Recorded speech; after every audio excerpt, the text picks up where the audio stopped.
So, how many people are tired this morning? Yes, I feel you. How many people experience fatigue throughout the day? They need a coffee, pick-me-up, Red Bull. What about colds and flus? We're just getting over that season. Acne, diabetes, and even cardiovascular disease. They seem far off, but I know there's people in this audience that are being affected. And there's little things like your performance, academics. All of these things are not only health related, but they're actually diet related. And we're here to tell you, you can take control of those things really, really simply. And you're going to be amazed by the end of this lecture and how much fun and how much flavor that can be. So I'm a nutrition educator at Campus Rec, and we do a variety of things, but that includes nutrition counseling, grocery store tours. One of my favorites we started this year is potlucks.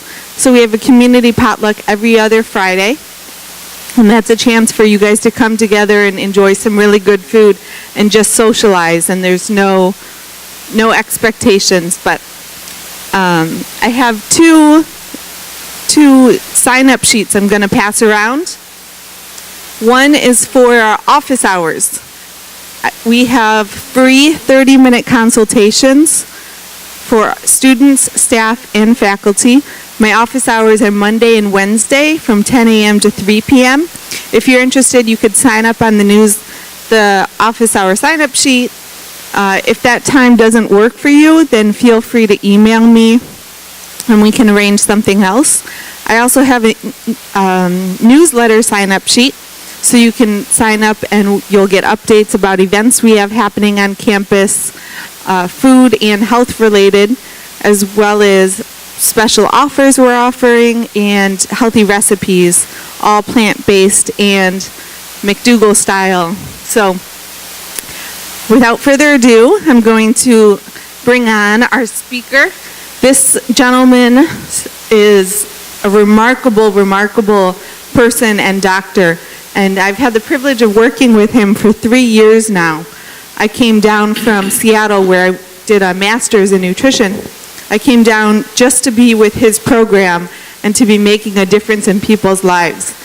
This is one of a handful of doctors across America that is preventing, treating, and actually reversing chronic disease on a daily basis. So by the end of this lecture, you'll know the scope I'm talking about, but it's phenomenal, the work he's doing. And hopefully, we're working with a Whole Foods program right now, and Whole Foods market employees are seeing diseases reverse in 8 days. So it's definitely something you want to be awake for. Turn off your cell phones, no texting. I know you guys know all of that, but you don't want to miss a word today. So here is Dr. John McDougall. All right. Good. Thank you. Thank you, Caitlin.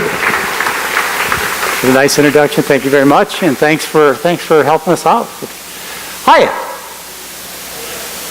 So I'm John McDougall. I'm a medical doctor. I'm almost 66 years old. Can you believe that? And I'm going windsurfing with my son today out at the Pacific Ocean. I hope I can do that at 76. I'm also a grandfather of 5. I've spent the last 44 years as a doctor taking care of patients, and I would have to describe myself as the luckiest doctor in the world. And you'll see why in a few minutes. The reason is that my patients get well. I realize this is a young audience. Most of you haven't had any serious problems yet because of your age, but you have brothers and sisters and uncles and aunts and parents and grandparents and so on that are in huge trouble. You've heard the facts that 2/3 of the people in this country are overweight. 30% of the children are overweight. Half the people die of heart disease. I'm sure you're really bored with those kind of statistics. Let me just tell you a little bit about my life as we get started. I was raised on the typical Western diet in Michigan. And my parents believed that the best they could do for me is to make sure I got good nutrition, which meant that I had to get a lot of calcium, which means what? dairy, right? Milk. So I got lots of milk and cheese and so on. And the other thing I had to do is I had to get a lot of protein. And what does that mean?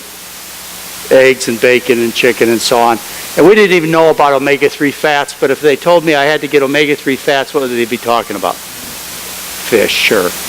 Now that's the way I was raised, and unfortunately that kind of nutrition got me in pretty big trouble. As a very young child, I suffered terrible stomach aches and horrible constipation problems. At age 7, I lost my tonsils.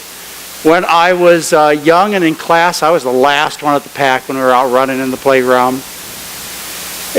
Teenager, oily skin and pimples, and something happened to me at 18 years old that only happens to about 1,000 teenagers a year, and that is I had a massive stroke. If you kind of watch me walk up here, I kind of fumble around in my gait, and that's because of something that happened to me almost 50 years ago.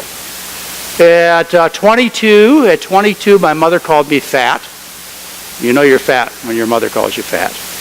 I was 70 pounds heavier than I am now. And at 24, I had major abdominal surgery. I would have been dead in my late 20s or early 30s if I kept going as I was, but I had something very fortunate happen to me. I met this wonderful woman when I was in Michigan. She was a nurse, and we fell in love, and that was 41 years ago.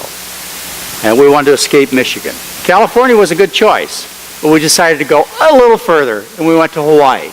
So we moved to Hawaii back in 1972, and I did my internship there. That's your first year after medical school. I did my internship, and I fell in love with Hawaii. Can you imagine?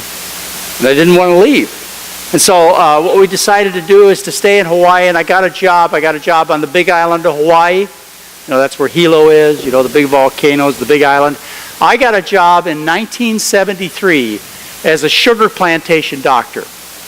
Changed my life. Basically, everything I know today I learned there as a plantation doctor between 1973 and 1976. What that meant is I had the responsibility as a general doctor of taking care of 5,000 people who worked on the sugar plantation. I did everything for them because I was the nearest doctor. And I was there. I caught their babies. I caught 100 babies in 3 years. I pronounced them dead when that was necessary. I did brain surgery in the middle of the night. I did basically everything. And one of the things that I learned, first of all, was just what a lousy doctor I was. I thought I was going to do all these medical miracles for my patients, and by and large, they didn't get well.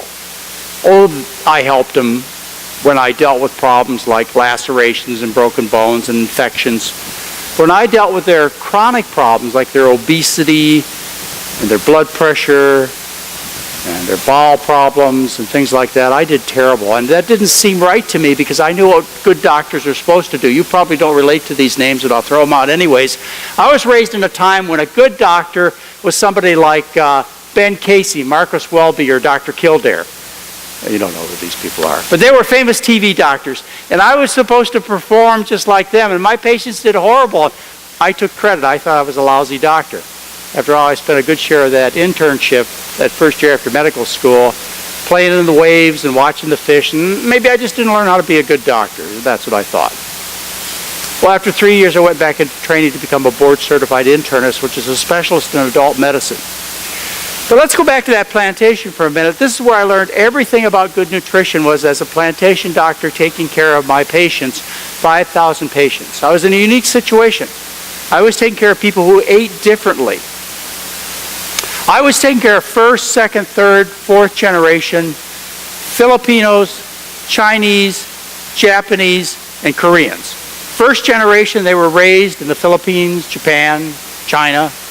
They learned a diet of rice and vegetables. They had no dairy in their diet, very little meat in their diet.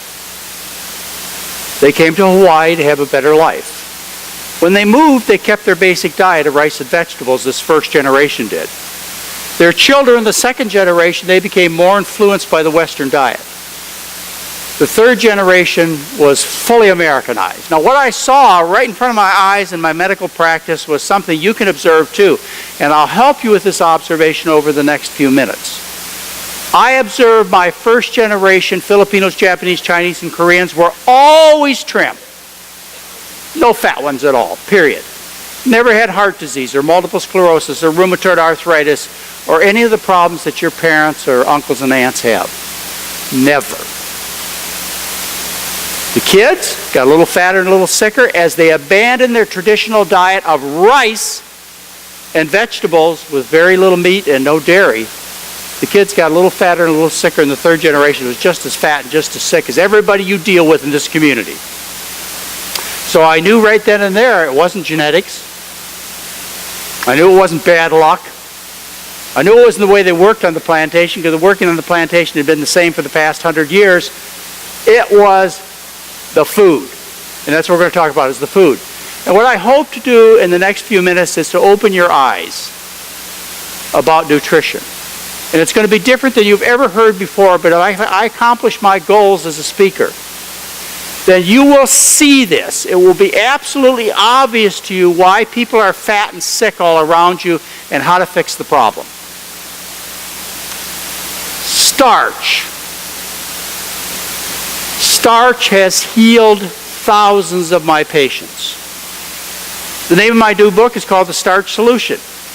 Why would I call a book The Starch Solution? That just seems like committing literary suicide to call a book Starch. When people hear that I name the book Starch and I talk to people about starch, they say, why do you do that? Everybody knows starch is bad. You all know that, right? You all know that. Starches make you fat. Who'd eat starch? All right. So you all know that. Let's see if there's some things that we can agree on before we get into this discussion. Can we all agree that you must eat? You don't have any breatharians in this group, do you? People who live on air? Okay. We all agree you must eat. Can we agree about the purpose of eating? The purpose of eating is to get energy. That's why you eat, to get energy, to make it through your daily activities. You don't eat to get protein or vitamin C or calcium. You eat to get energy. And there are three potential sources of energy in food. You can get energy from protein, from fat, or from carbohydrate, which is sugar. Those are the three. So you know this from your basic biochemistry. I'm sure I'm just talking to you about something you're already very familiar with. Protein is very seldom used for energy. Protein's for building things like muscles and so on. The body will burn protein. If you don't give it anything else, to burn, it'll take protein and it will burn it. It has to turn it into glucose, sugar, by a process called gluconeogenesis. It'll do it in desperate situations. It'll burn protein, but otherwise the body does not burn protein for energy. So that's not one of the usual sources of energy for your body. The other potential source of energy is fat. Fat. The body can burn fat, does burn fat, burns it often on a daily basis, it burns it, but not a lot of fat. The main purpose of fat is to provide for needs in the future. Fat is stored as the energy for the future. It's the metabolic dollar that's put away for the day when no food's available. That's what fat's for. It's for storage. The third potential source of energy is sugar, carbohydrate. When I say carbohydrate, I mean sugar, etc. Back and forth. Carbohydrate, sugar. And that's what the body burns preferentially is sugar, carbohydrate. You know about this. You learned about glycolysis when you're through your basic biochemistry, glycolysis. Sugar burning is the basic burning metabolism that goes on, the energy metabolism of the body. Okay. Carbohydrate is primarily in natural food in the form of starch. When I say starch, you think laundry, stiffening shirts, right? Or if I say starch, you think white glop, like white bread or cookie dough. You think that's what you think when I say starch? Or if I say starch, you think I'm not going to eat starch. Starch, like rice, turns to sugar, which turns to fat and makes you fat. Everybody knows that, and that's why there are 1.73 billion Asians on planet Earth who live on rice-based diets who are obese. Right? Wrong? Are you telling me that there are not 1.73 billion obese Asians living on rice? Then maybe rice isn't fattening. Is that possible? Maybe there's something wrong with our thinking. You know, my plantation patients who live on rice were never fat. Neither are any of your friends who live on rice, are they? When my plantation patients, they abandoned their traditional rice-based diet, they got fat and sick. But everybody knows you don't eat rice, it turns to sugar and makes you fat. Don't eat starch. Now, I could have used other terms for this talk. Caitlin, she talked about, I think you mentioned plant-based. She was just being kind to you. She could have said vegetarian, vegan, high carbohydrate, plant strong. I mean, I could have called the book anything, that would be much more familiar and acceptable to you. But instead, I decided to call it starch-based diet. Even though that term brings up some emotional feelings in you, I had to call it starch because that is the correct terminology for the substance you're looking for energy, for sustenance, is starch.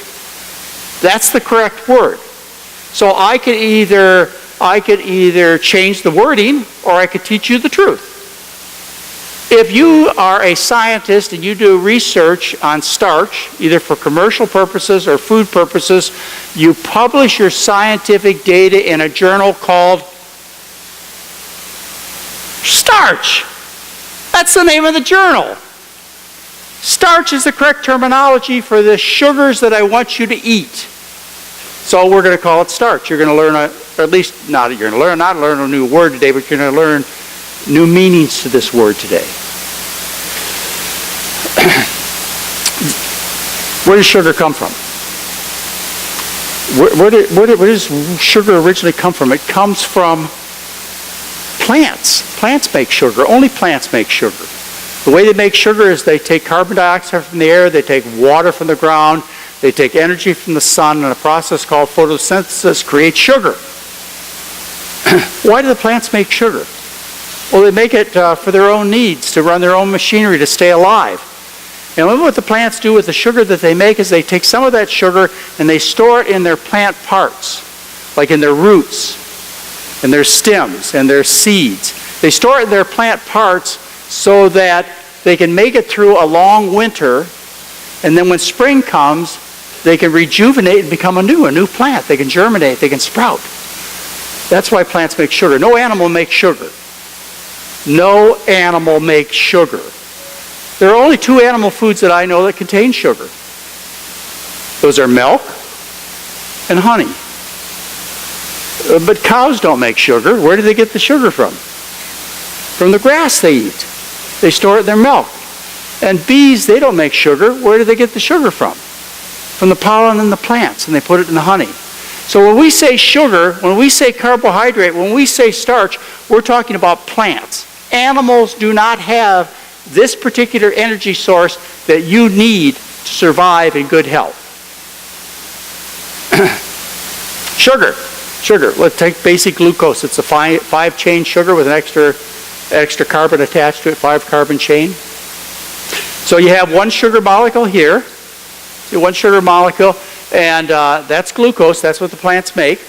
And then what happens is that glucose is attached to another glucose with a linkage that's digestible. You have enzymes that break down that linkage. They're called amylase. They break down the linkage, so it attaches again and again and again, and it makes long chains. The plants make long chains of sugar, and those long chains of sugar we call amylose. And if they branch, if these chains of sugars branch, we call that amylopectin. And that's what starch is. It's amylose and amylopectin. It's just chains of sugar. So the plants make these basic sugar molecules, attach them together in chains, and then it takes thousands of these sugar molecules and it stuffs it in little vacuoles inside the cytoplasm of the cells. See these vacuoles? This happens to be a root vegetable. And you see these vacuoles right here. They're called amyloplasts. And in those amyloplasts are stored the sugars, the starch grains. They're called starch grains. The starch molecules are stored inside the amyloplasts, and they're called starch grains or starch granules. Okay, I know it's early and I don't want to put you to sleep, so let's just go on. So plants store this starch in the plant parts so that after a long winter, the plant can sprout or germinate into a new plant. That's why it does it. Some plant parts contain a lot of starch. They're just loaded with starch. And I call these plant parts that contain a lot of starch, I call them starches. And so this is a starch, This happens to be what I term an underground storage organ. Remember they store sugars? Well, if you store it underground, like sweet potatoes or potatoes, I call those underground storage organs, and those are starches because they contain a lot of sugar. And we have above ground storage organs like they're seeds, legumes, beans, peas, and lentils, and grains like rice, wheat, corn. So these are above ground storage organs. The plant stores them in plant parts above the ground. This is starch. This is your food. This is not starch. These green, yellow, orange, mostly perishable vegetables have starch in them, but not a lot of starch. There's not enough sugar, enough energy, enough starch in cabbage for you to survive easily. You'd have to eat 10, 15 pounds of cabbage a day. You don't have that kind of time. So I don't call these starches. I call these green, yellow, and orange perishable vegetables. This is not starch. This has a lot of energy, but these are simple sugars in fruits. So I don't call those starches. I call those fruits. This is not starch. There's no starch at all in any animal product at all. Starch? That's starch. Starch? Starch. That's starch. Starch. Do you like these? Do you find this interesting? Enjoyable? You have a positive reaction to sweet potato starch? Starch. Starch. How about that? How about that? As far as something to react to in terms of food. Do you like this? Do you find this instinctually pleasurable? We call this comfort food, particularly if you happen to be from the Mediterranean. When you think about delicious food, things that you got at home when you were younger, about food that offers comfort that you really enjoy, it's something like this, isn't it? These are comfort foods, starches are. You naturally find this appealing. The reason you like these foods is because this is your food. This is your diet. Now, it's too early in the morning for me to bring out the contrast. I could show you scenes from a slaughterhouse, and I bet not a single one of you would salivate, because that's not your food. I have a cat at home. His name is Einstein. If I took Einstein into a slaughterhouse, what do you think Einstein would do? He would salivate and jump all over the carcasses, wouldn't he? Because that's his food. If I took and fed Einstein a baked potato, what do you think he would do with it? He'd bat it around like a ball of yarn. He wouldn't know what to do with it. That's not his food. But you react to this positively because that's your food, starch. Starch. Starch. This is what Mary and I, my wife and I, eat 3 times a week at least, is rice and beans. I love it. I know you do too. You love these foods. But you're afraid of starch because starches make you fat. Starch is evil.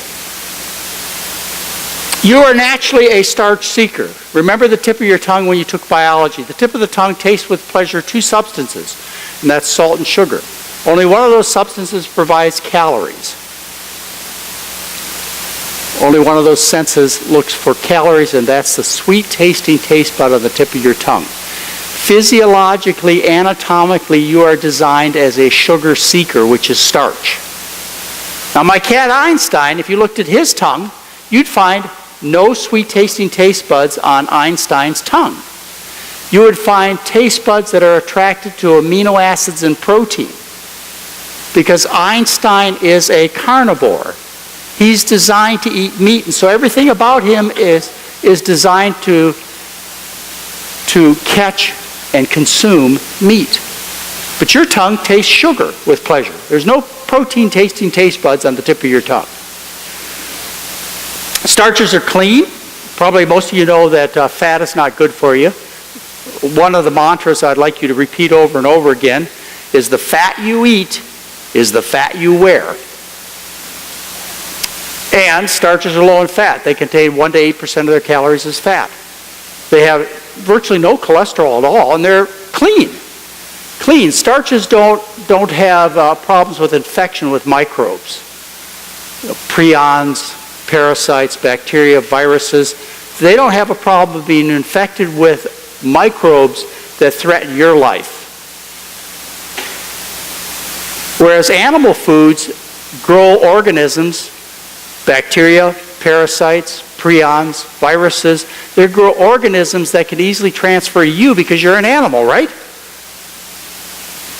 I know, you hear all about dangerous plant foods out there that are infected, like what was it last year in Europe? The cantaloupes were infected with listeria. And about 3 years ago, the tomatoes were infected with salmonella. You couldn't even get tomatoes at Taco Bell. And about 10 years ago, the Douala apples were infected with E. coli and killed 2 kids up in Seattle. And you hear about all these newspaper headlines about all these plant foods that are infected with organisms that make you sick. But I'm here to tell you that the reason that these plant foods have organisms in them or on them that make you sick is because of an animal. Some cow went through the field and pooped on your cabbage or your cantaloupes, or some human working in the field, they defecated on your food.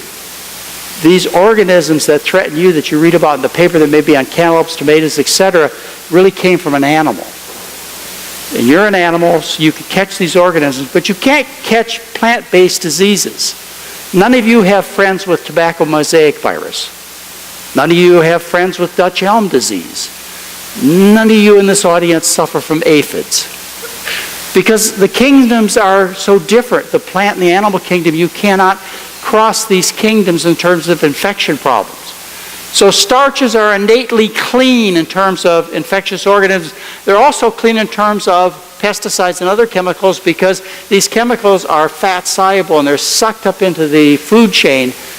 You've probably heard of biomagnification, of bioaccumulation. As you go up the food chain, you increase the concentrations of DDT and other pesticides. So starches are clean because they're low on the food chain. They may have contamination on them, but it's usually surface contamination because some farmer came and sprayed the field. But you can wash that off or peel that off. So starches are clean. Starches are also adequate in terms of nutrition. Starches are loaded with protein. Somewhere between 6 and 28% of the calories in starch is protein. How much protein do you need? Well, I have a little granddaughter who is on an ideal diet. She's just a little baby, and her ideal diet, you know what it is, right? It's human breast milk. And human breast milk, in this time of great growth of this little grandchild, human breast milk is 5% protein. 5% protein.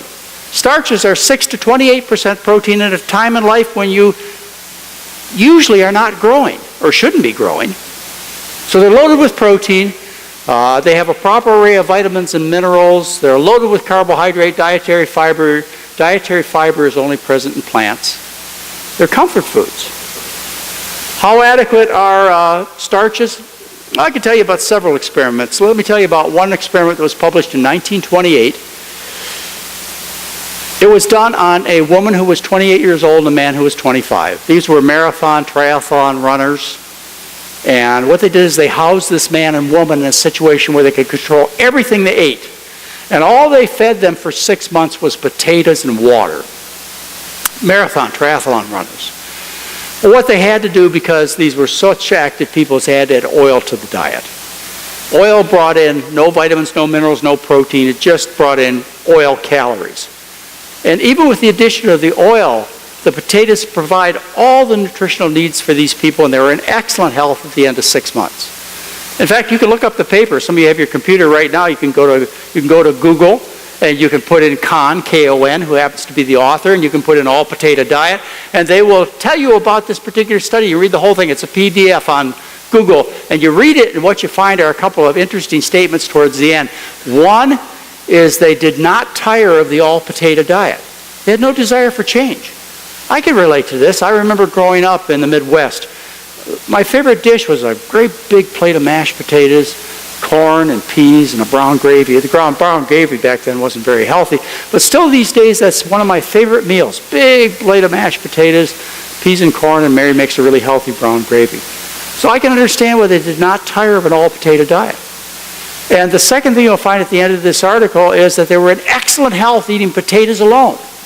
Met all their protein needs. They were in excellent health. But you know that's true. I mean, you people many of you are students of history. And you know there have been times in history when people had no other choice but to live on what was available. Sometimes that was just potatoes, like in Western Europe at the turn of this century between the 1800s and 1900s in Poland and Russia. So all they had was potatoes, or go back further to the Andes. In South America, there were populations of people that, whether they survived or not, depended upon the potato. You can live on potatoes and water alone in excellent health, or sweet potatoes and water. You can't live on beans or grains alone. You would have to add a little bit of vitamin A and vitamin C. Say you'd have to add a slice of orange a day, or a little flowerette of broccoli would do it. That would provide the A and C. Otherwise, you can live on just rice alone, or beans alone, with a little bit of fruit or vegetable. But when it comes to underground storage organs, like the potato and sweet potato, you can live on that as your full source of nutrition for your entire life post-weaning in excellent health.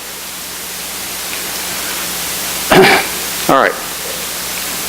I would like to right now convince you that you are a starch eater. You are a starch eater. I can say that with confidence and without any argument coming from any one of you that has any validity. The reason I can say this is because all large, successful populations of trim, healthy people throughout all of verifiable human history have obtained the bulk of their calories from starch. Yeah. Try it again. All large, successful, trim, healthy populations of people throughout all of verifiable human history have obtained the bulk of their calories from starch. What are we talking about here? We're talking about the Middle East. The Middle East, you turn on the news every night and you hear about Pakistan and Egypt and all those Middle Eastern countries. What do you think their diet is? Even today. It's primarily a diet of grains and beans. 71% of their diet is carbohydrate, and these people look pretty trim. The Middle East used to be known as the breadbasket of the world. How about Mayans and Aztecs? What are they known as? The people of the corn. Yeah, for civilizations that lasted 800 to 1,300 years, the bulk of the calories of these people came from corn. They worshipped corn. Their diet was corn and a few human hearts. And that was it. Asia, you can relate to Asia and rice. For 10,000 years, the primary source of calories has come from rice. Egypt, barley and wheat. And in South America, you have the Incas. The Incas lived on primarily potatoes. The Inca warriors lived on potatoes until they went to battle, and then they switched to quinoa for extra strength. Even if you go to South America now, you find potatoes are a big part of the diet in Peru. They have 400 different species of potatoes in the Andes. It's a dominant part of their diet is to get their calories from potatoes. We went to Peru one time. It's a great travel opportunity. If you are a traveler and want to go to someplace interesting, go to Peru. One of your best spent travel dollars. And when we were there, we didn't see any fat people. We saw people living on potatoes until we went to the restaurants. When you went to the restaurants which served American tourist food, you found fat waiters and fat chefs. Even today, they serve a product called chuño in South America, which they have made for 14,000 years in the Andes. In the Andes, you can make chuño, which is freeze-dried potatoes. During the day, it's hot, and so the sun dries the potatoes, and at night, it freezes in the mountains. So they made freeze-dried potatoes, which they stored for as long as 10 years in dried places. So when the village had no food, they lived on chuño. So wherever you look around the world, all large, successful populations of people have obtained the bulk of their calories from starch. Starch has served as the engine of civilization. It provided the fuel that caused us to become civilized people, starch has. You know of no exceptions. Well, maybe you do. Maybe you can tell me of an exception of a large population of people who've lived on starch. Some of you are thinking of Inuit Eskimos. They didn't live on starch, did they? But are they a large, successful population of people? No. Small, isolated population of relatively primitive people who struggled to live on the edge of survival at the extremes of an environment. All right. If you're a student of archaeology and you're not up to date, you may believe that the human diet is a diet mostly of meat. There's a very popular kind of thinking out there. It's called paleo diets, hunter-gatherers with the idea that we are hunter-gatherers with an emphasis on hunting. And support for that kind of thinking that people in the past, in the way distant past, eons ago, 20,000 years ago, 200,000 years ago, support for the idea that we are primarily meat eaters, hunter-gatherers with an emphasis on hunting, comes from archaeologic findings where archaeologists would go around in the village and especially around the fire pit, and they'd dig around there, and what they'd find is they'd find bones of animals, and these bones would have cut marks on them from tools that they found, stone tools, and that's what they found. So they said, obviously, people in the past were mostly meat eaters. They found no orange peels, no corn husk, no potato peels after 50,000 years. So that was their conclusion. Hunter-gatherers. The reason that hunter-gatherer theory with the emphasis on hunting has become so popular throughout the ages is it's because of sexism. It's because of gender bias. I mean, think about it for a minute. Who did the gathering? The grandparents, the women, the children. They went out and they provided the bulk of the food for the village. And who did the hunting? The men. They took off on a jaunt, were gone 2 weeks. They may have found something to kill, and hopefully they got it back to the village before it rotted. But they got the glory, didn't they? They did back then, men got the glory. They do today, men get the glory. But really, most of the food came from the women and the grandparents and the kids by gathering. And we know that. We know that people were primarily gatherers, and they got their primary source of calories from food because of modern archaeology. See, these days archaeologists are much more sophisticated in what they look at, so when they go to a site, an archaeological site, they find things like this. This is a site in Mozambique from 105,000 years ago, Eastern Africa. And when they dug around the site, they found these. See these right here? You know what those are? Anybody recognize those? Those are starch granules. Those are amyloplasts. See starch grains. Preserved for 105,000 years. Here is a result of studying Neanderthals. Neanderthals, you know, they're like human beings, sort of, and they vanished from the planet Earth maybe 30,000 years ago. They studied Neanderthal skeletons all the way from the chilly North Atlantic to the hot, steamy Mediterranean Sea. And what they did when they studied the skeletons, looked between their teeth, is they found these.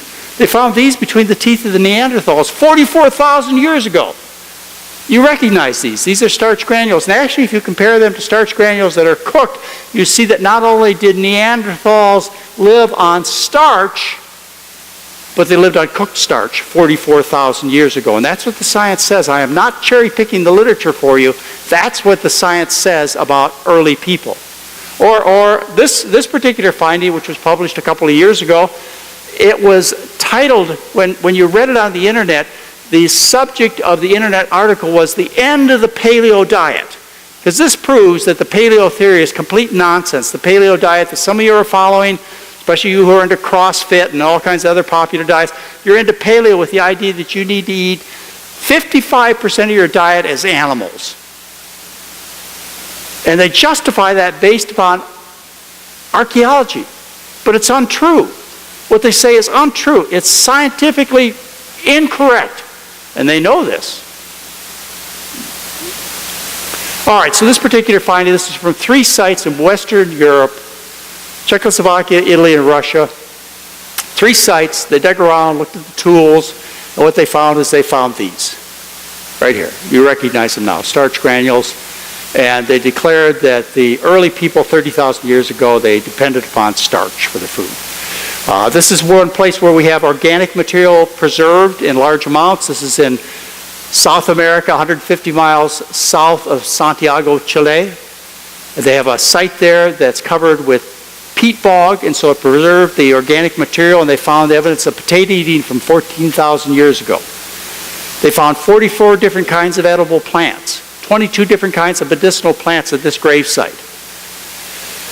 A site from Peru. This is in western Peru. They found 7 skeletons. You can see the teeth here. See the teeth? And in those 7 skeletons between the teeth, they found these. You know what those are. Starch grains, starch granules.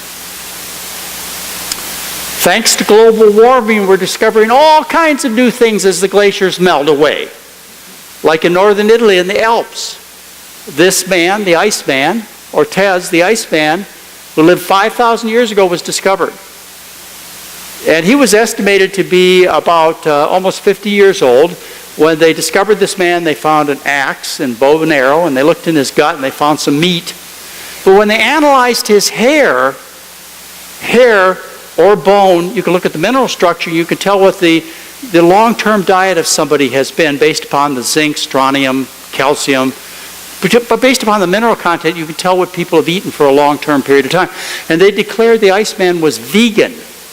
In other words, he ate virtually no animal products, at least during the period of time that preceded his death. A long period of time that preceded his death. He lived primarily on wheat. Oh, I think you'll like this next one. This is one of my favorite ones. This is about an archaeologic site in Ephesus, which is in what we know as Turkey now.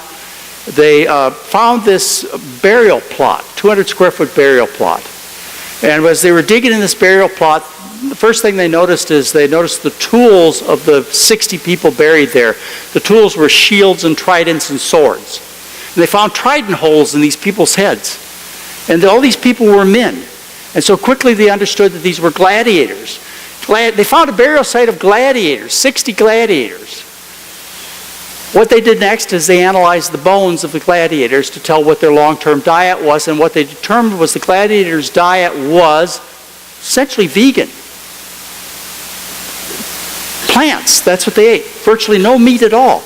And they compared their bone structures with those of people outside of that particular grave site, seeing that people contemporaries of 1,800 years ago ate some meat in their diet. But these gladiators didn't eat meat, which goes along with what we know historically about gladiators and their diet. Gladiators are known as the barley men because their diet was barley with a few beans. Now, why would a gladiator eat a diet of barley and beans? Because they wanted to win. It was bad form to lose in the Colosseum. And they knew back then, as people have known for tens of thousands of years, that you get strength and endurance from eating plants, starches. They're called the barley men. So you think about this. You think about this when you have friends that go to the gym and they're taking protein powders and eating all this meat to get all these muscles. The real strong, muscular men, the toughest, meanest men in history lived on barley and beans. All right, so you read this article, and you can look it up on the internet if you want to look it up right now. You look up True Gladiator and Vegan Diet. You'll find this particular research, and not only that, you'll find a documentary, which has an hour-long documentary that tells you everything I just told you. They explored these people, they analyzed their bones, they determined they were vegan. And then what you'll find in the article of the documentary is something that's really interesting, is the scientists concluded that this was the first evidence that proves that gladiators are obese. They're vegan, they know they lived on barley, and the next step was to say they were obese, and why they said they were obese is because of a bias that many of you have, and that other people have, and that is that starches make you fat. So they knew they lived on starch, so they must have been fat, because everybody knows starches make you fat. And the reason they said that the gladiators ate starch, barley, to get fat is it made a better show. So they could go out in the arena and they could fight and they could get sliced and they could slice their body fat and they would bleed without dying, so it made a better show for the crowd. That's what they say in the article when you read it, or the documentary when you see it. Of course, we know that's complete nonsense. Starches don't make you fat. But just to prove it, I went looking for fat gladiators. And I looked at mosaics that were done at that time, 1,800 years ago, and I found pictures of gladiators that they'd done as mosaics. I couldn't find any obese gladiators. This guy's kind of big, but I think those are muscles. And besides that, I mean, can you imagine obese gladiators? They certainly wouldn't last long. It may be a good show, but it would be a fast one. Roman soldiers. During the Roman Empire, Roman soldiers asked their leaders to take meat out of their diet before they went to battle. Why? Because they wanted to win. They wanted endurance and strength.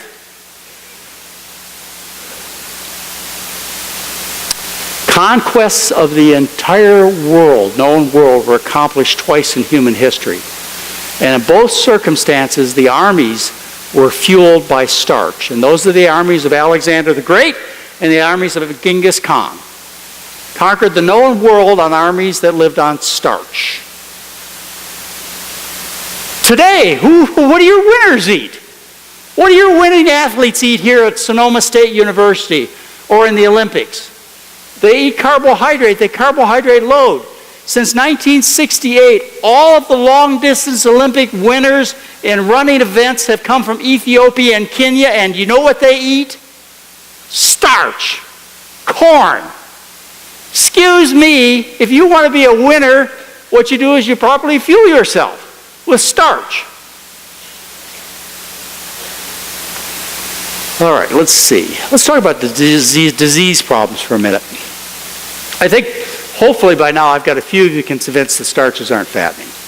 And there were a few people who've eaten starch and did okay. A few, like 10 billion. Just a few. Okay, so let's talk about what I do as a doctor. What I do as a doctor, I help people get well.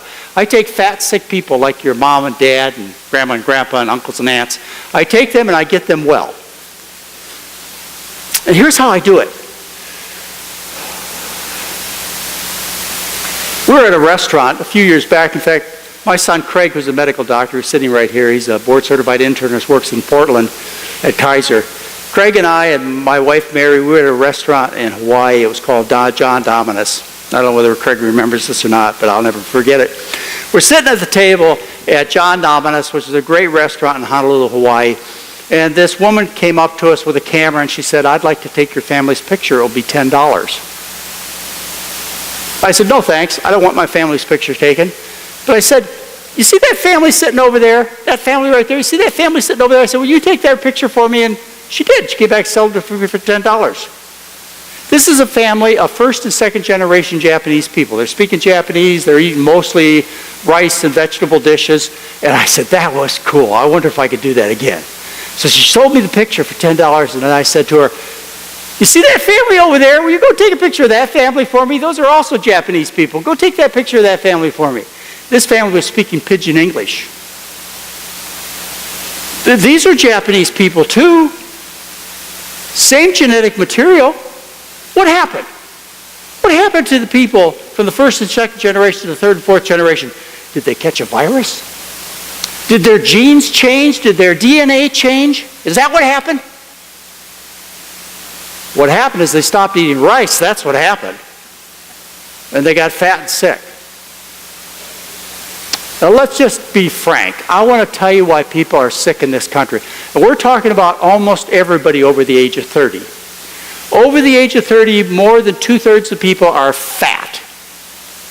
And about 1/3 of them are obese.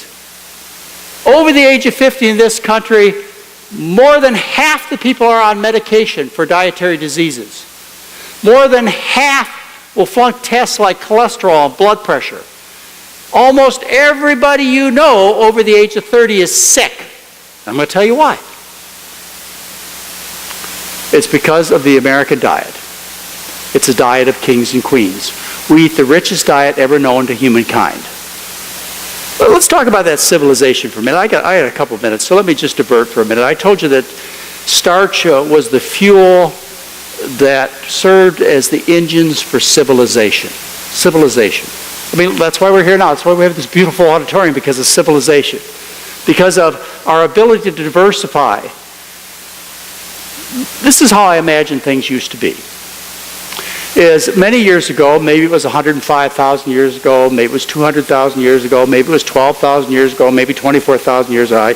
I'm sure it happened at various times in various parts of the earth. Is people were hunter-gatherers. They were hunter-gatherers, and if you are a hunter-gatherer, that's what you do, is you hunt and gather. You have no time for anything else. If you don't officially hunt and gather, your children or your family dies. And everybody has to contribute. If you can't contribute, you're out of the village. Hunt and gather. You're so tired at the end of the day, all you have time to do is draw a little stick drawing on the cave wall at night. That's it. And then what happened is people got a little smarter about things. They found some plants that they liked. They were able to grow those plants near their village, and they started agriculture. We had the beginning of agriculture, the agricultural revolution. That's the beginning of civilization. Civilization is where we can diversify to do other things besides hunt and gather. So here they got a little more efficient at getting energy, and as a result of that efficiency, not everybody had to hunt and gather. Some people could do other things. They could become soldiers, or artists, or musicians, or students. Yeah. So, society began to diversify. We began to become more civilized. As time went on, more and more people could be freed from the burden of agriculture, from gathering and hunting food, to do other things. And then we were able to get so much food that it came to a point about 4,000 or 5,000 years ago, I know for sure 3,500 years ago in Egypt, it came to the point where there were some people in society who were very rich, who didn't have to eat the plants anymore. They could feed the plants to pheasants and pigs and other animals, and they ate the animals. As time went on, more and more people became rich, more and more fuels available in the form of plants, which could be fed to animals, which we could eat the plants or the animals. And we developed a society with more and more aristocrats, kings and queens, priests and priestesses, pharaohs. More and more people got to go into that wealthy class. And so we had typical royalty, fat and sick, eating the rich foods. You recognize this picture, don't you? And you know what these people ate, don't you? What do these people look like? They look like Americans. And what do they eat? Burger King, Dairy Queen, Imperial Margarine. The reason people are sick in this country is we eat like kings and queens. Why would you expect somebody to look different than kings and queens when they eat like kings and queens? That's why they're sick. Okay, here's the setting. The average person, the common person, can't afford to eat rich food. They have to eat wheat or barley or rice or potatoes or sweet potatoes. That's how you feed your family. But occasionally the common person got to have a special day, a holiday, a feast. And as on those special days, they would take a pig and sacrifice it, and they'd barbecue the pig, or they'd take an extra chicken and throw it in the vegetable soup. They'd have a festival, a party once in a while. The common person would have a festival once in a while. And they would eat these rich foods once in a while. But there were some people in every society who were very rich, and they'd go to the party and they'd say, "Oh, that was so much fun. I'd like to go every day and have a party. So I'll have a party, a feast every day for breakfast, lunch, and dinner." And so they walked up to their castle on the hill, and they had a party every day for breakfast, lunch, and dinner. A feast every day for breakfast, lunch, and dinner. And that's what we do in this country, is we have a feast every day for breakfast, lunch, and dinner. Every morning we start out with Easter. And then for lunch and dinner we go on to Thanksgiving and Christmas. And then every night after dinner we have a birthday party. Excuse me, you wonder why people are sick? All right, so let's go back to these people that I casually met at this restaurant. What would happen if we took the fat, sick people, speaking pidgin English, who were Americanized people of Japanese descent, what if I bought them a one-way ticket to Japan? And I had them work in a farming village eating rice and vegetables and working in the field. What do you think would happen to these people? They'd lose weight. Their blood pressure would come down, their bowels would start working, their energy level would go up, their ability to endure and to compete would increase. How often do you think that would happen? You think 7.8% of the time it would happen? How about 32.4% of the time? Do you think that would happen if I moved these people from the United States to rural Japan and fed them rice and vegetables? Do you think they would get thin and healthy 74.2% of the time? How about 100% of the time? How about 100%? Do you think that's possible? Well, I'm here to tell you that's what it is. That's what's so true. Sometimes I get criticized for my enthusiasm and my belief that this is so basic that it's something that affects everybody.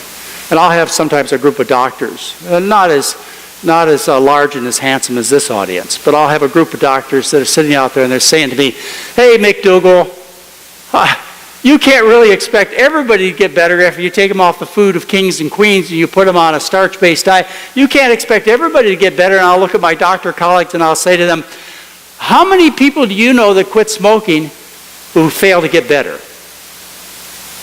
How many hardcore drunks do you know who sober up who don't get better? How many people sick from eating from the table of kings and queens don't get better when you feed them the correct, traditional human diet of starch-based foods? So this is what it's all about. You must eat. You must eat, but you have a choice. You could get your calories from fat and protein, which means meat and dairy, and oil, vegetable oil.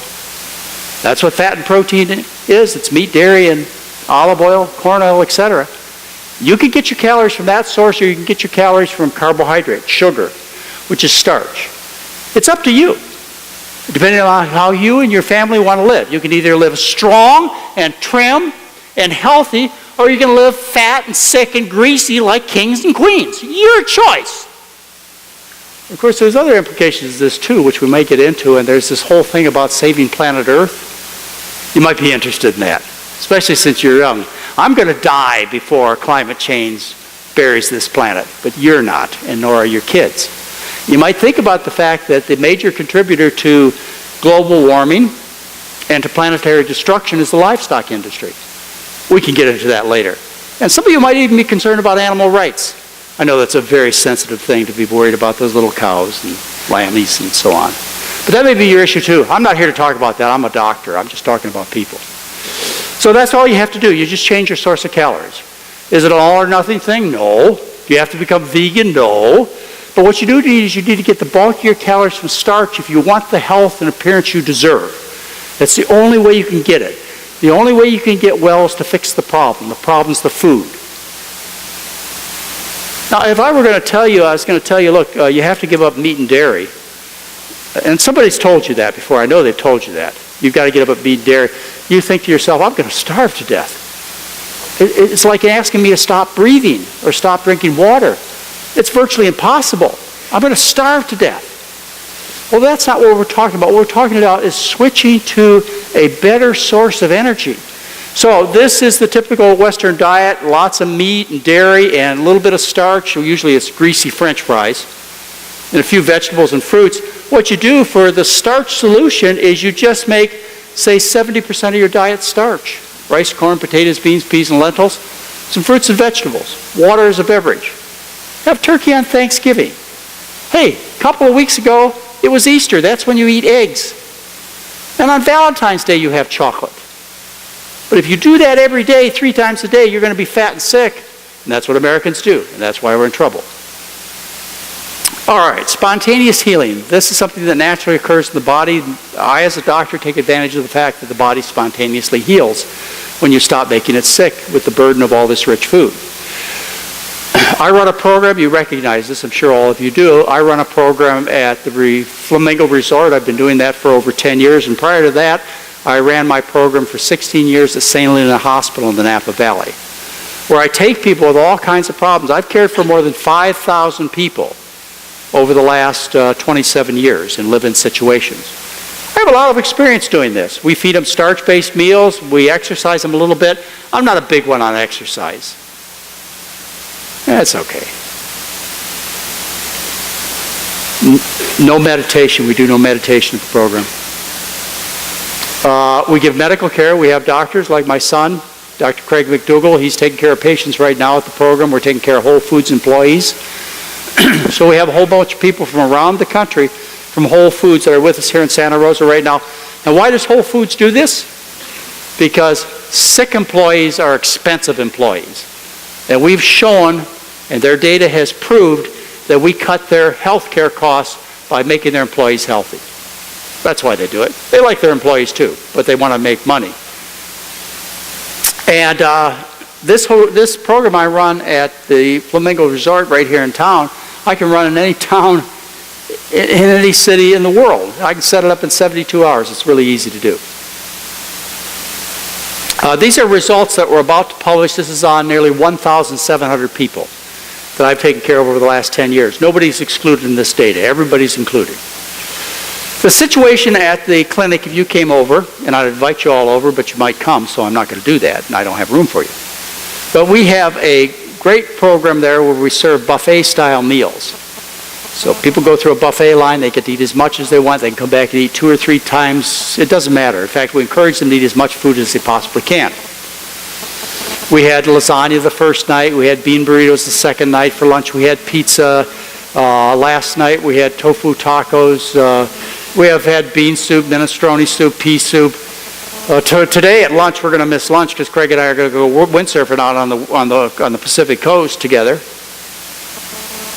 We're having rice bowls.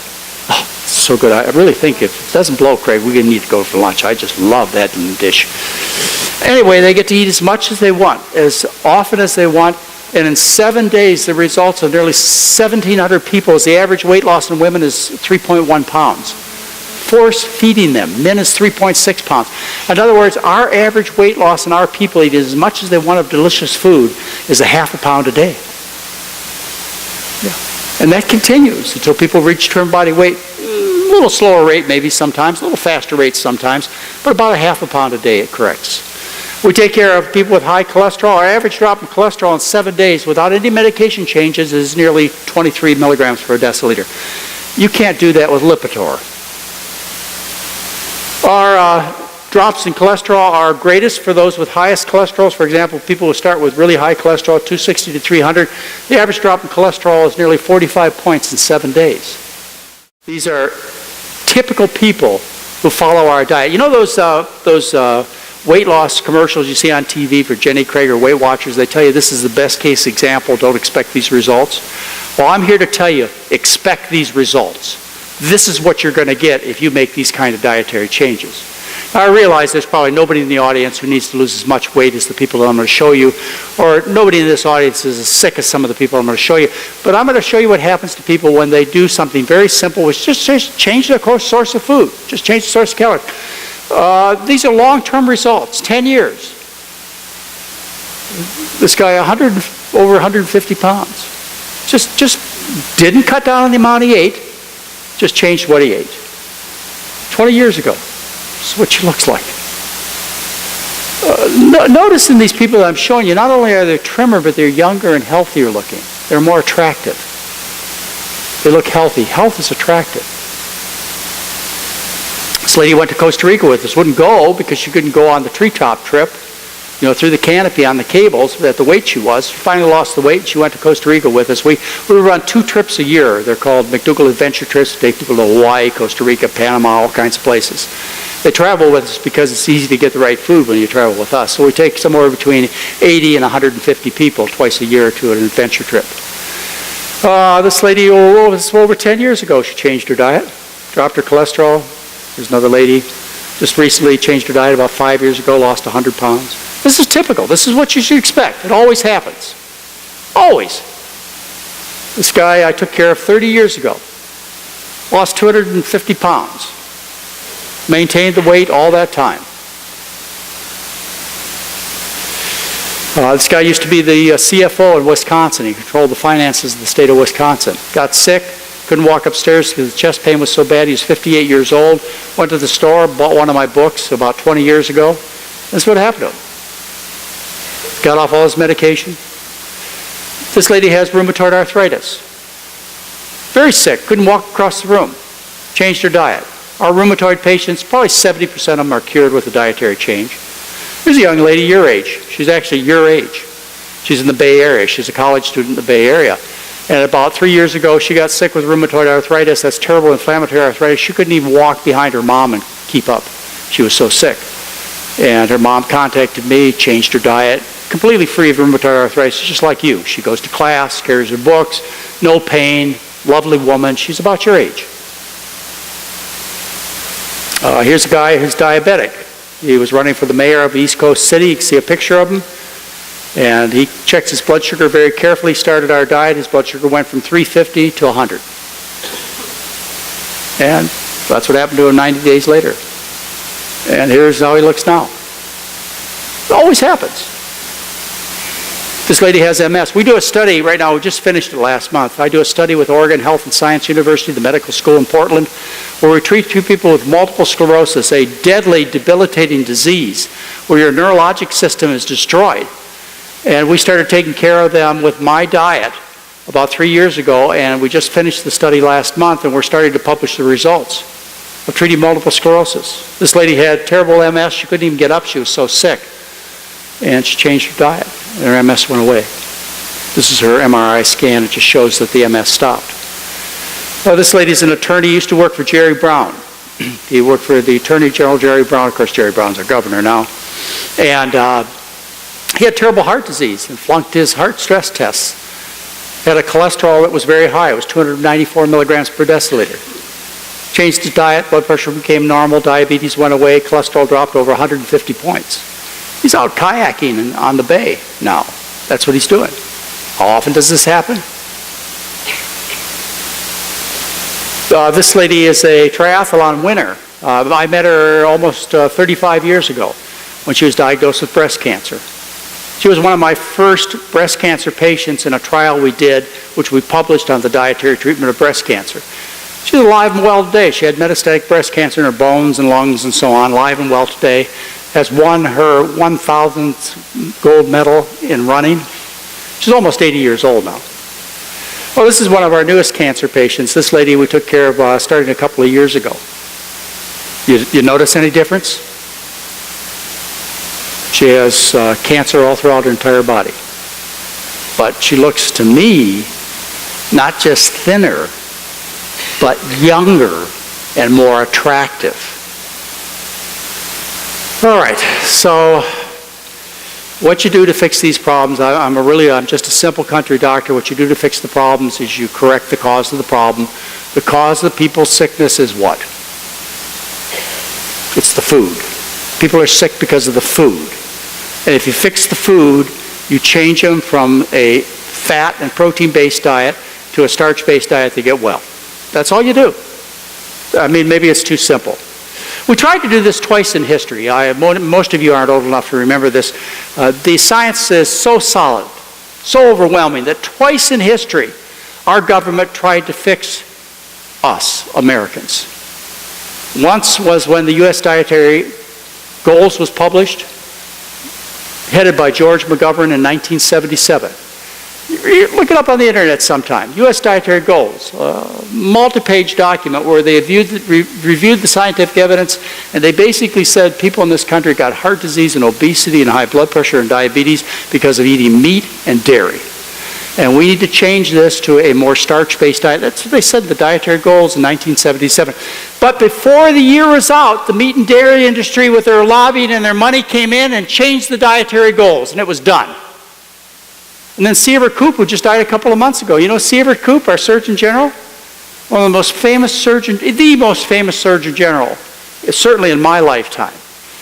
C. Everett Koop, he wanted to duplicate the experience of the Surgeon General of 1964, who wrote the Surgeon General's report on smoking and health in 1964. In 1964, when I was a young person like you, 50% of people smoked. The Surgeon General's report came out in 1964 telling you that it was deadly to smoke. Now fewer than 20% of people smoked. The U.S. government, by making documents and policies and so on, can change behavior. Well, C. Everett Koop in 1988 wrote the Surgeon General's report on nutrition and health in the United States. It should have changed everything. Got rid of the meat and dairy as the dominant part of our diet, and instead replaced it with grains and potatoes and fruits and vegetables. But the meat and dairy industry came in and stopped this. And so we have a population of people that gets fatter and sicker every year. When I was your age, 15% of the population was obese. Today, 30% is obese. The meat and dairy industry are winning. But we can stop them. I believe so. And that's why I'm here to talk to you about starch. Any questions? Where do you get your calcium? Where do you get your protein? What was your question? Oh, come on. You guys, you can't believe everything I said, can you? Yes.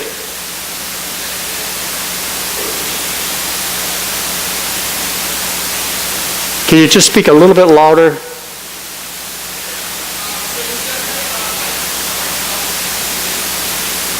Yes.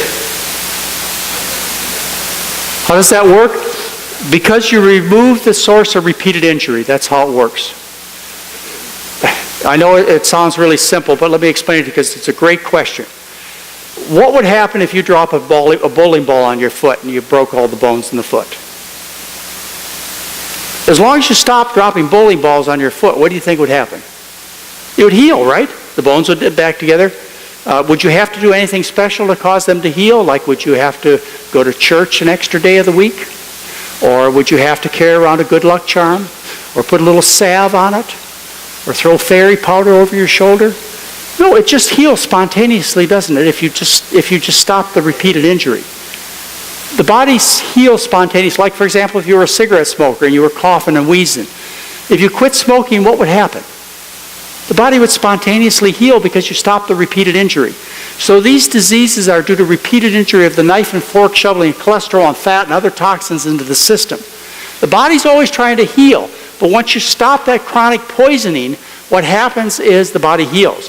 And I could go into the details with you on MS. In fact, I have a whole lecture on multiple sclerosis I give. But hopefully that's satisfactory. Yes? Little louder. Yes, it is an autoimmune disease. The joints. Okay? How does that happen? This is a whole lecture, but just to see if I can give you the bottom line. MS is an autoimmune disease too. And so is thyroiditis and vitiligo. There are all kinds of autoimmune diseases, scleroderma, so on, all kinds of autoimmune diseases. And this is where the body attacks itself.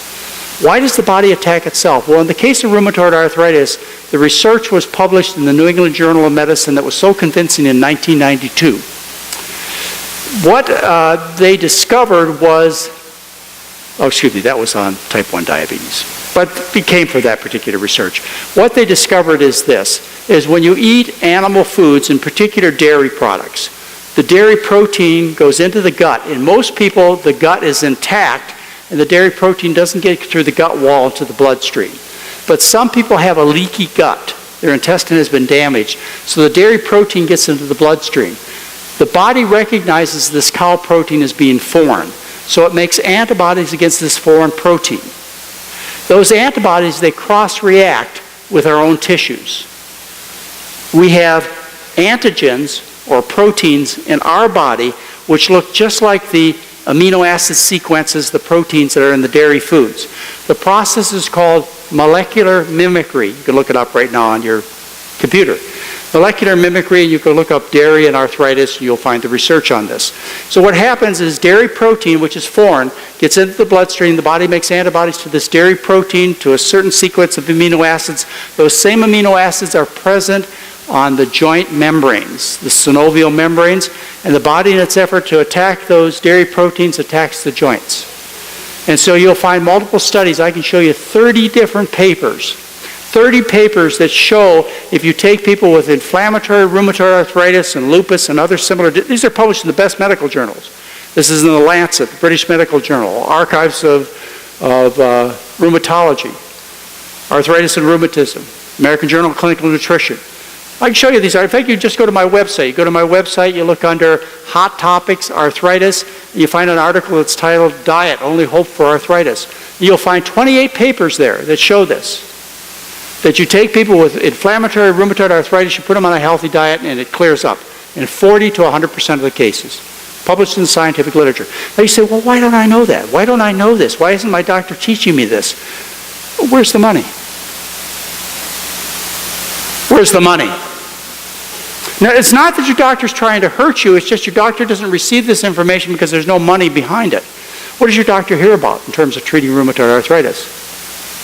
Yeah, various biological agents and methotrexate and non-steroidal anti-inflammatories, because that's where the money is. You see, there's this cute drug detail lady who comes into his or her office every day with donuts and pizza and educates your doctor on how to take care of you.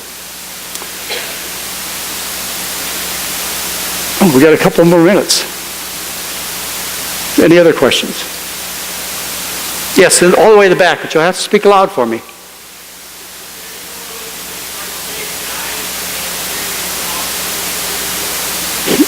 Hearing. Did you say hearing? Well, MS is a neurologic disorder. Which one would you like to pick?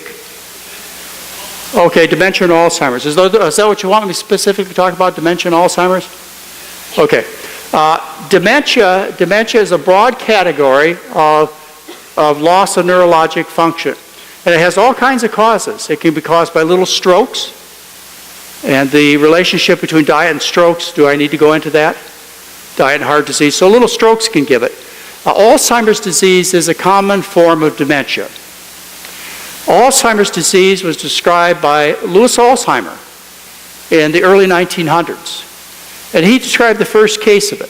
Alzheimer's disease has become more and more common. In fact, in one 10-year period of time, in California, Alzheimer's disease increased 13-fold.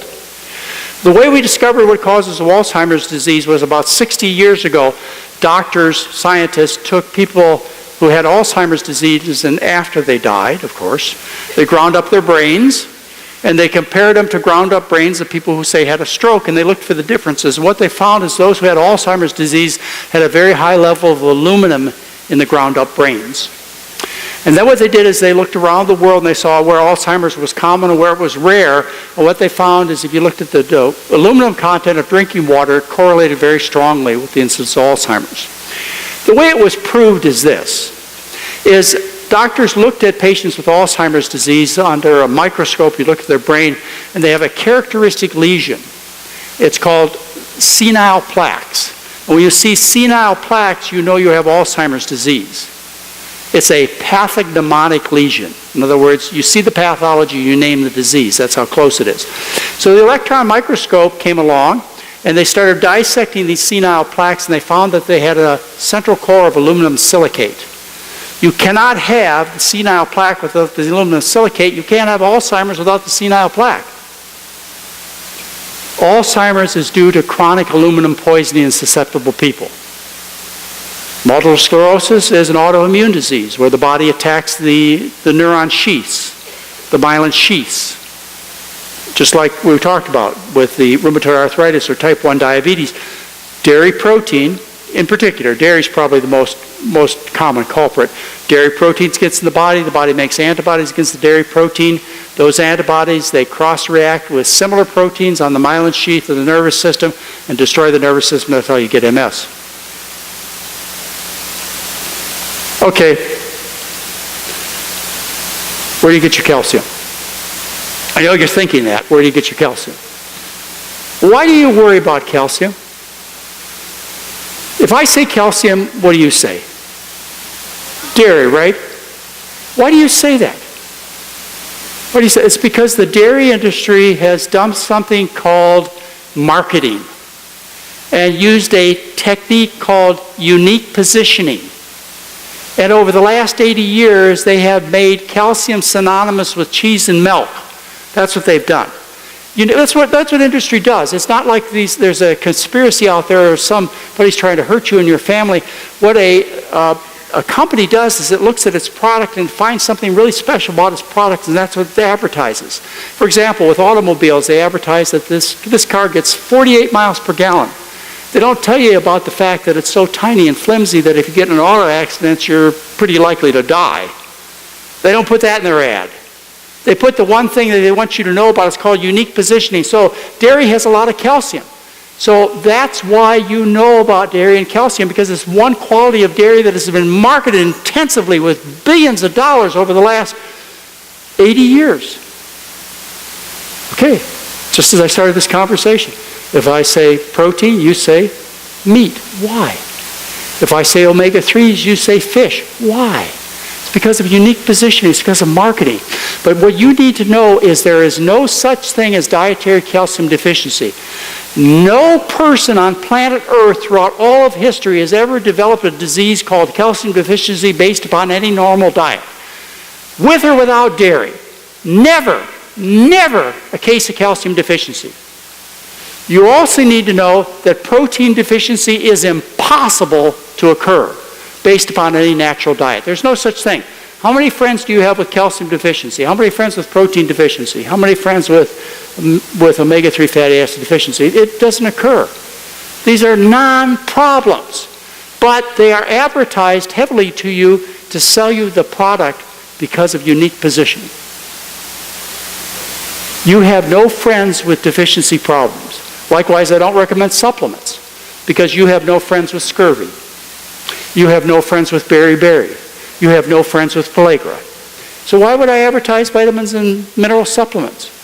You see, we have a whole industry based upon treating deficiency diseases that don't exist, like scurvy and beriberi and pellagra and protein deficiency and calcium deficiency. There's no such thing. But if you turn your vision 180 degrees and look over here, instead of deficiency, you look at excess. How many of you have friends and family with diseases of excess? Excess calories, excess fat, excess cholesterol, excess protein, excess contaminant. The problem's over here, folks. How are you going to treat diseases of excess with treatments designed to treat diseases of deficiency?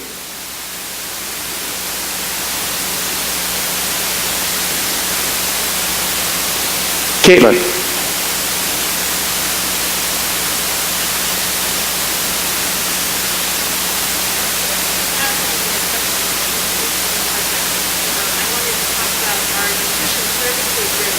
Okay. Anyway, thank you for the opportunity to share my point of view. Thank you.